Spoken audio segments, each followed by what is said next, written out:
Here we are again. You can hear the birds. You can see the wattle. We've just passed halfway as far as winter is concerned, and as we know, hope springs eternal. That's right, hope springs eternal. And I think the first wattle highlights that very important phrase, that hope springs eternal. Now, a lot of people are concerned that the progress of public interest before corporate interest has been a bit slower than we'd like. And that's understandable, especially in a 21st century society where everything is supposed to happen instantaneously. It's to happen tomorrow, yesterday, where things are supposed to happen yesterday, not tomorrow. I think the important thing is, if you're involved in political and social and community struggle, is that you need to be involved, accept the idea that it's a long haul struggle, that it's going to take a long time. Sometimes it can take decades, centuries to make major change. And human history is about change. And that change has been slow, it has been painful, and it has been very costly to individuals and the community as a whole. And we see that constantly. Now, as far as Australian society is concerned, we've had some change in the last 40 years. And that change has revolved around specific issues. We have spent most of our time, those who are activists, pursuing goals that are specific, pursuing goals which are achievable by not challenging the basis, the pillars that this society is based on. And the pillars that this society is based on is very simple: consumption, consumerism, competition, corporatisation, and capitalism. And capitalism is private investment for private profit. Now, the great thing about capitalism is, if you don't challenge its basic assumptions, is that it can incorporate most specific issue campaigns and eventually co-opt them and use them for its own ends. And we saw that recently with NAIDOC Week, and we've seen it with the gay movement, and we've seen it with the feminist movement, where it's all about the glass ceiling for a minority of the population, and the list goes on and on. This society could also incorporate a treaty with this country's First Nations people and reparations for what has occurred. So most activists over the last 40 to 50 years have devoted their lives to pursuing specific issue campaigns, and then seeing those campaigns being co-opted, incorporated into capitalist society. And we've seen the same with the climate emergency.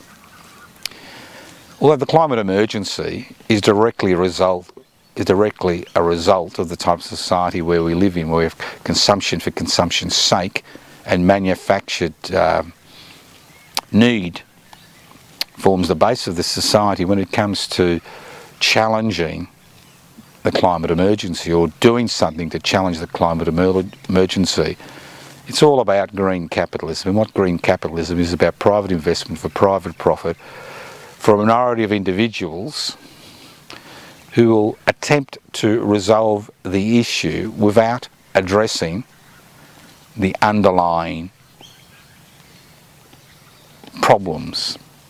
The problems of an increasing population on a planet with finite resources, where every economic indicator, every economic initiative is based on increasing consumption, promoting consumerism, increasing competition in order to create corporations who dominate economic activity and ensure that the capitalist principles of private investment for private profit continues to ride roughshod over public need. So public interest before corporate interest was formed in 2015 to challenge those ideas.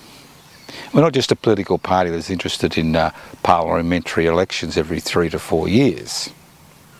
We're also a political party which is interested in boycotts, protests, petitions, strikes, occupations, and the list goes on and on. Because ultimately change doesn't come from clicking a button and agreeing with something on social media. Change comes from feet on the streets, and we see that around the world today as I speak. We see it in Myanmar, we see it in Belarusia, we see it in Russia, we see it to a lesser degree in China, and the list goes on and on. The more repressive a society, the more bloodshed will occur for change to occur. Now, a lot of people think that we live in a relatively peaceful community, that change is possible. Now, certain change is possible, but other change is much more difficult. And change which challenges the creation of wealth and the distribution of wealth is a struggle which takes a long time. Now, most people in 21st century Australia are incorporated into the system, and then incorporated into the system in a variety of ways. They could be investors, they can be people who are in the workforce, or they can be people on social security benefits. And everybody has something to lose, but much more to gain with radical, egalitarian, democratic change. Much more to gain. But certain sections of society will lose out, especially the 1% that owns the means of production, distribution, exchange and communication, and the 8 or 9% who basically have used this country's investment-friendly laws to make money at the expense of the rest of the community. In Australia, more and more people have been incorporated into the capitalist system through the superannuation scheme. Most people who are in the workforce pay superannuation. And superannuation is a simple concept. It's about you paying, that's right, you paying for your old age. The state owes you no responsibility, although you may have contributed to the state and contributed to taxation in your old age. You have to pay for your own old age through superannuation. And the beauty about superannuation is that it provides capital for corporations through stock markets, and over 50% of all trades which will occur in the stock market as I speak in this country will be coming from money which has been put aside for people's retirement. So we all have a stake, or most of us have a stake in this society, and that's the glue that allows the inequalities which are growing. That's the glue which allows people having to work week after week and year after year, decade after decade to pay a mortgage.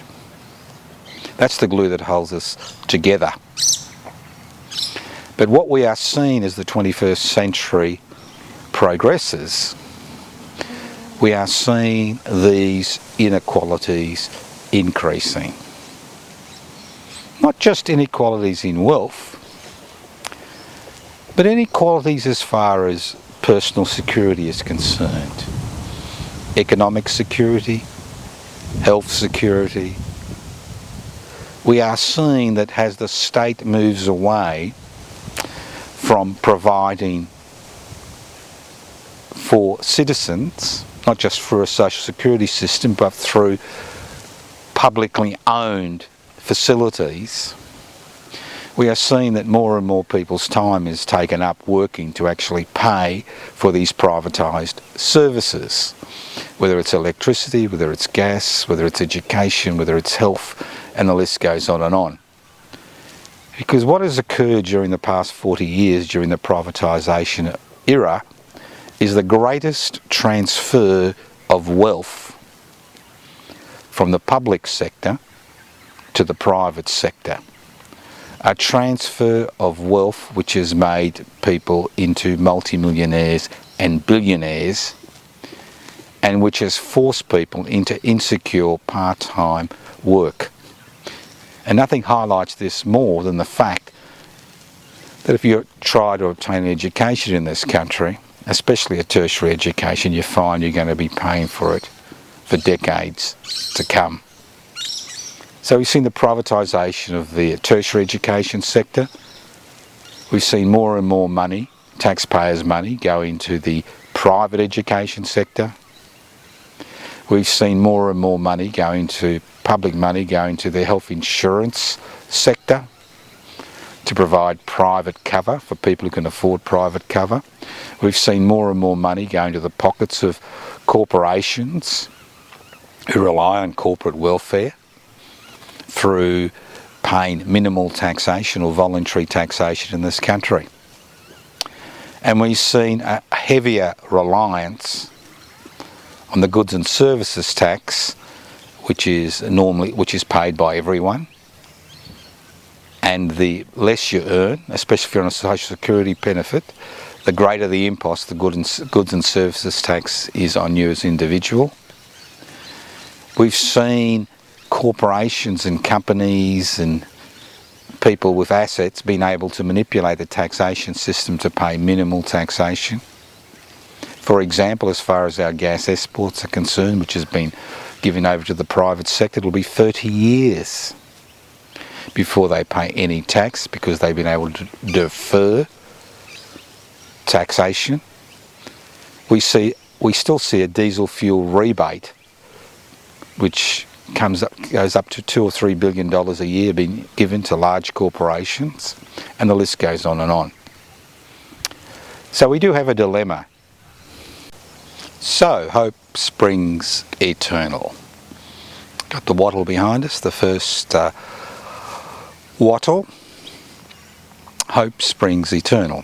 So what's the point of having a group like public interest before corporate interest? Well, I think it's about time in this country we had a community and political force which challenges the assumptions that this society is based on.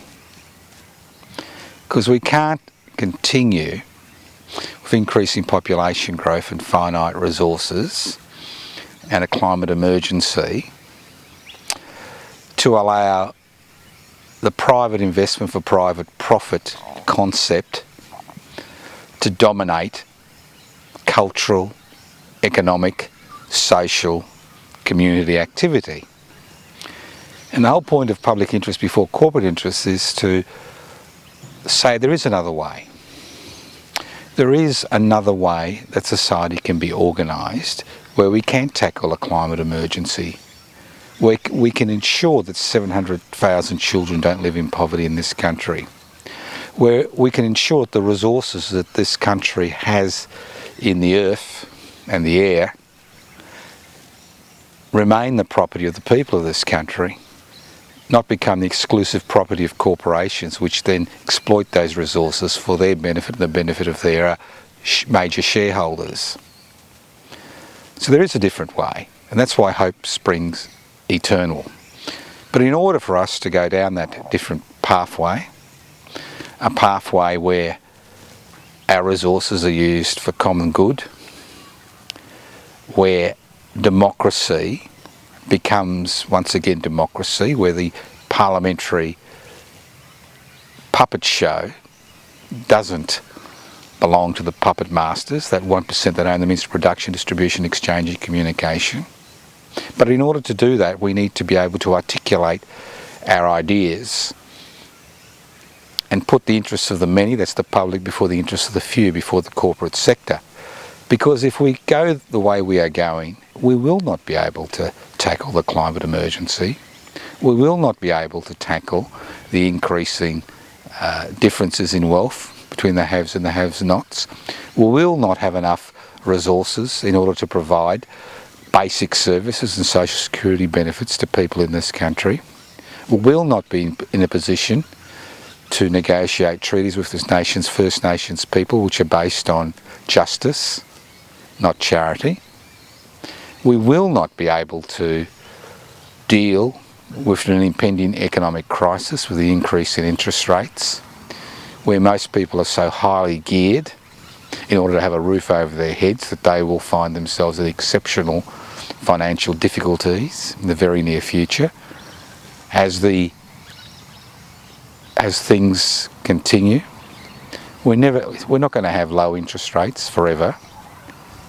Unfortunately, what we've seen is with the current economic situation is that more and more people have become embedded, and that's the key, have become embedded in a capitalist framework. And in the majority of cases we find that we're nothing more than wage slaves, nothing more, working to pay bills and hoping at the end of the day to accumulate enough in our superannuation funds to retire reasonably well. Life doesn't have to be like this. It was never intended to be like this. We can make the change, but in order to make the change we need to be able to organise and move away to some degree from issue-orientated policies and take a broader view of the changes that are required. And in order to maintain the pressure for those changes, we need to be able to we need to be able to organise resistance to the current status quo. And in order to do that, it does take courage, and it takes time, and it takes hope. Hope, the love child, desire and expectation. The desire for change and the expectation that change will occur. Change doesn't occur without active participation. Democracy isn't about casting a ballot every 3 or 4 years and leaving it up to the people in authority to make decisions for us. Democracy is about active participation on a daily basis in the community, social, cultural, political structures which are there, and if they're not there, the creation of new structures to replace those structures.